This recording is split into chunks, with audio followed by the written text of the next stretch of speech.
जब आप परमात्मा की शरण में हो जाओगे, जब ये बोलोगे जैसे संतों ने बोला, तेरा किया मीठा लागे, कि जो कुछ भी तू कर रहा, जो कुछ भी तू देख रहा, जो ये जीवन चला रहा, जो तुम्हारी कृपा हो रही, सुख दे रहा, दुख दे रहा, अच्छा कर रहा, बुरा कर रहा, इसमें मेरी कुछ ना कुछ भलाई होगी, इसी में कुछ ना कुछ रहस्य छुपा हुआ होगा।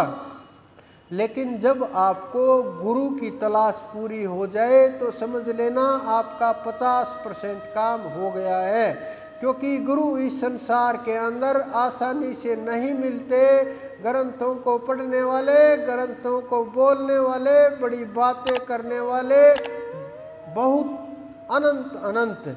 आप लोग गुरु की खोज कीजिए, गुरु की तलाश कीजिए।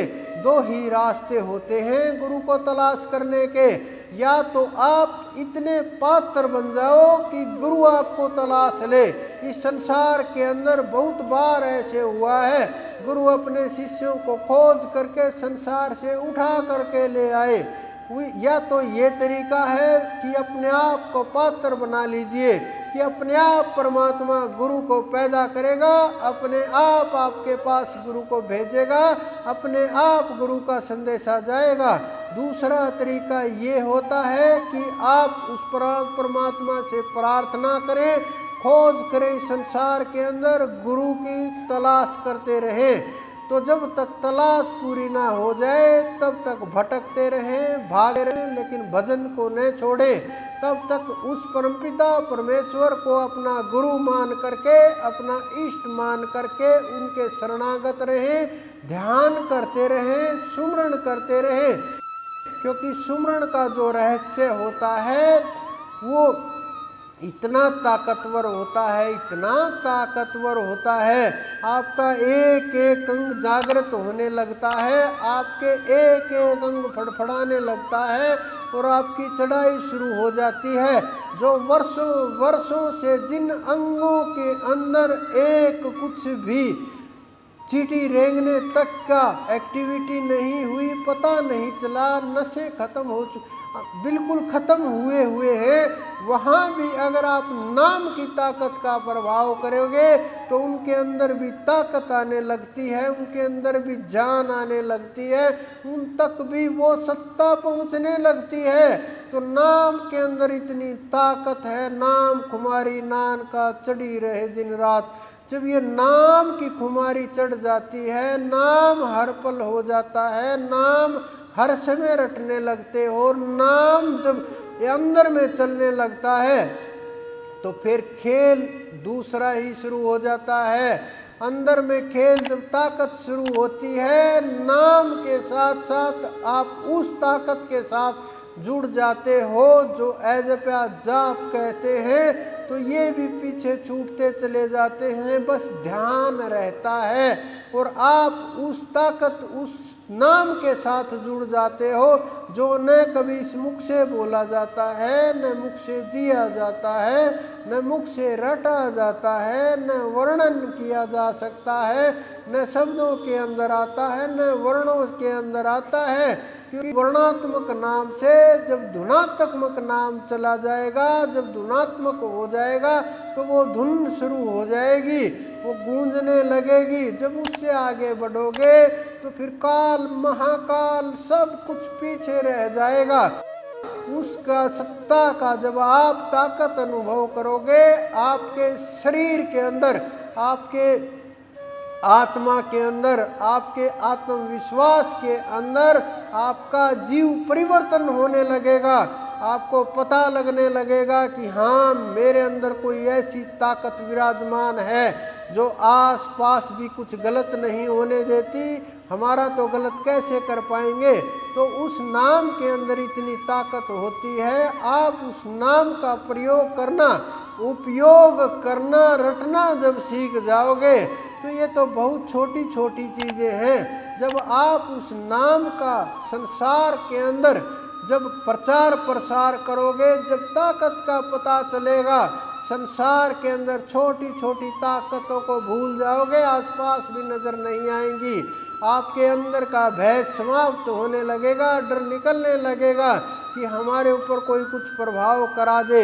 अरे नहीं, जब आप समर्थ के सानिध्य में होगे, जब नाम के सानिध्य में होगे, नाम की डोरी जब जुड़ जाएगी, आपकी तरफ कोई देख भी नहीं सकेगा, क्योंकि उनके रक्षक स्वयं परमात्मा होते हैं।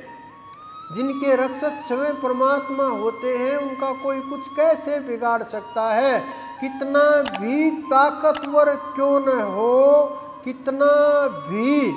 कितना शक्तिशाली हो, कितना भी पावरफुल हो, कितना भी बड़ा राजा महाराजा तांत्रिक कोई भी हो, जब वो ना की ताकत के आगे सब कुछ नतमस्तक है।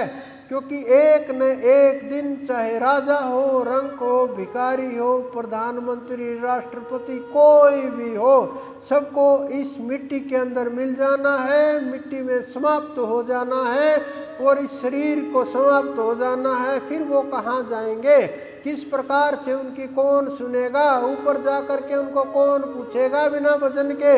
लेकिन जब आप भजन करोगे तो आपको अंदाजा होगा, पता चल जाएगा आपकी स्थिति क्या है, उनकी क्या है, वो कहाँ भेजे जाएंगे, आप कहाँ भेजे जाएंगे, आपको क्या ताकतें प्राप्त होंगी, आपको क्या सिद्धि प्राप्त होगी, आपकी चढ़ाई कितनी होगी। जब आप अंदर में झांक करके देखोगे, दिव्य दृष्टि खोल करके देखोगे, आपको साफ दिखाई देने लगेगा आगे की गतियां भी, पीछे जो कर्म हुए वो भी, सारे रहस्य वो परमात्मा खोल देगा। लेकिन उसके लिए आपको साधना से डरने की आवश्यकता नहीं है कि कहीं साधना के अंदर हमारा सब कुछ ना चला जाए। अरे जब आप सब कुछ खो देंगे तब आपका कुछ नहीं जाएगा, सब कुछ मिला हुआ है और मिला ही रहेगा और बढ़ता जाएगा। लेकिन जब हम सब कुछ बचा बचा करके रखेंगे, उतना ही हम परमात्मा से दूर रहेंगे। जितना आप ध्यान के अंदर समय लगाओगे, सुमरण के अंदर लगाओगे, वही समय आपका अपना समय है, जो आपके अपने काम आएगा, अपनों के काम आएगा, आत्मा के काम आएगा और आपके कल्याण का वही मार्ग निश्चित करेगा, वही मार्ग खोलेगा, वही चढ़ाई का रास्ता देगा। क्योंकि उसके बिना आप उस परमपिता तक नहीं पहुंच सकते। क्योंकि ये कर्म जब तक नहीं कटेंगे, समाप्त नहीं होंगे, ये जीव जीवन मुक्त नहीं हो सकता। संसार के अंदर आता रहेगा, जाता रहेगा, भटकता रहेगा, दुखी परेशान होता रहेगा, फंसा रहेगा लड़ाइयों के अंदर, फंसा रहेगा छोटी छोटी इच्छाओं के अंदर। तो आप इन छोटे छोटे विषयों के साथ आ करके जुड़े, लेकिन आप उस सच्चे बादशाह की तरफ बढ़ना शुरू हुए तो आपको वो विशाल, वो अनंत परमात्मा प्राप्त होगा, जिसके लिए आप यहाँ तक पहुँचे। परमात्मा ने किसी भी कारण से जीवों को कहीं से भी किसी भी प्रकार से उठा करके जिस प्रकार से इस पंडाल के अंदर इकट्ठा कर दिया, यहाँ इकट्ठा कर दिया, उसी प्रकार से जीव संसार के अंदर इकट्ठे होते हैं। कोई कोई जीव बन करके आता है, कोई कोई जीव बन करके आता है। इसी प्रकार से जब ये सत्संग खत्म होगा, सब अपने अपने घर चले जाएंगे। उसी प्रकार से सब के सब जीव, जब ये मृत्यु आएगी, काल महाकाल आएंगे, उठाएंगे, ले जाएंगे, अपने अपने कर्मों के अनुसार स्थानों के ऊपर भेज दिए जाएंगे। फिर इकट्ठे होंगे, फिर बिछड़ जाएंगे, फिर इकट्ठे होंगे, फिर बिछड़ जाएंगे। इसी प्रकार से ये माया काल का खेल, ये जाल चलता रहेगा। लेकिन जब आप इस जाल को तोड़ करके इसकी रस्सी बना नाम रटेंगे, कोई ताकत इस ब्रह्मांड के अंदर ऐसी नहीं जो आपका रास्ता रोक देगी। कोई भी ताकत आपकी तरफ देख नहीं पाएगी, क्योंकि नाम का जब आप प्रयोग करते हो, कोई भी देवता आपके नज़दीक आपका बुरा नहीं सोच सकता। जब नाम का प्रयोग होता है, वहाँ देवता ये सोचने लगते हैं, क्यों ना इनके अंदर जो ताकत है वो ये मेरे लिए सही से इस्तेमाल करे, ये ताकत मेरे कल्याण में सहायक हो जाए, वो आपसे ये उम्मीद करेंगे ये मेरा भला कर दे। अगर यकीन ना हो तो आप करके देख लीजिए। ये अनुभव की बातें हैं, ये कहीं सुनी हुई पड़ी हुई बातें नहीं है। आप करके देख लीजिए अनुभव। हम तो अनुभव बोल रहे हैं, संतों ने जो अनुभव किया है वो बोल रहे हैं, जो हमने खुद एक एक चीज देख करके अनुभव किया वो वर्णन कर रहे हैं। जब आप बोलोगे, आप देखोगे, आपको अनुभव होगा, आप भी इसी प्रकार से बोलोगे, कोई रोक नहीं पाएगा उस ताकत को जो आपके अंदर विराजमान है। लेकिन शुरुआत तो कहीं ना कहीं से करनी पड़ेगी। घबराने की, ध्यान के ऊपर डरने की कोई आवश्यकता नहीं होती। बहुत जीवों को अनुभव होते हैं, कुछ कुछ दिखाई देते हैं, अनेकों अनेक रूप दिखाई देने लगते हैं। मैं बार बार बोलता रहता हूँ, वो मेरे गुरु हैं, मेरे साथ रहते हैं। और जब, क्योंकि गुरु शिष्य के साथ ही रहते हैं, कितना भी दूर हो, कैसा भी हो, कितना भी कुछ भी, चाहे करोड़ों कोस बैठा हुआ हो, चाहे किसी भी लोक में बैठा हुआ हो, जब शिष्य पुकारते हैं भाव के साथ, प्रेम के साथ, तो गुरु प्रकट होते हैं, कोई नहीं रोक सकता। तो मेरे गुरु हर समय हम मेरे साथ ही रहते हैं। और जब वो साथ रहते हैं, बहुत लोगों को अनुभव भी होते हैं, बहुत लोगों को दिखाई भी देते हैं, बहुत आ करके मुझे प्रसन्न भी करते हैं, आज ये दिखा मुझे आपके साथ ये।